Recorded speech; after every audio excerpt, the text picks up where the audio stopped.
मित्रांनो, वेकअप आणि स्केलअप या वर्कशॉपचा आजचा नाशिकचा सेकंड डे. सेकंड डे हा जो आहे ना, म्हणजे खऱ्या अर्थाने इंटरेस्टिंग आहे. कारण पहिल्या दिवशी आम्ही जागृत करतो. वेकअप आणि स्केलअप म्हणजे पहिल्या दिवशीची जागृती आहे. तर तुमच्यातला उद्योजक जागृत होणं आवश्यक आहे.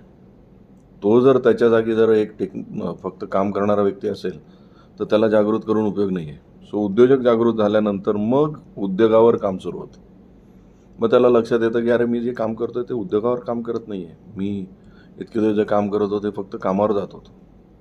सो सेकंड डे हा माझ्यासाठी फार एक इंटरेस्टिंग असतो कारण लोकांचे चेहरे बदलताना दिसतात. त्या दिवशी त्यांना क्लॅरिटी यायला लागते की माझ्या बिझनेसमध्ये, व्यवसायामध्ये मला काय करावं लागेल. व्यवसाय नेमका काय केल्यानंतर ग्रो होणार आहे. आज एक लक्षात घ्या, प्रत्येकाला नेमकं माहिती आहे की मला प्रॉब्लेम्स कुठे आहेत. एव्हरीबडी नोज की मला पोहता येत नाही. पण त्यांना हे शिकवणं आवश्यक आहे की पोहता येणं हे ऐनवेळी करण्याची गोष्ट नाही आहे. आपण जे म्हणी सांगून ठेवलेले आहेत ना, की पाण्यात पडलं की पोहायला शिकतो. व्यवसायात असं नाही करता येत. व्यवसायामध्ये असं करायला गेलो तर आपण बुडण्याची शक्यता जास्त आहे. त्यामुळे वेकअप आणि स्केलअपमध्ये आम्ही ह्या सगळ्या गोष्टी शिकवतो, काम करून घेतो आणि त्यांना एनरोलिंग करतो.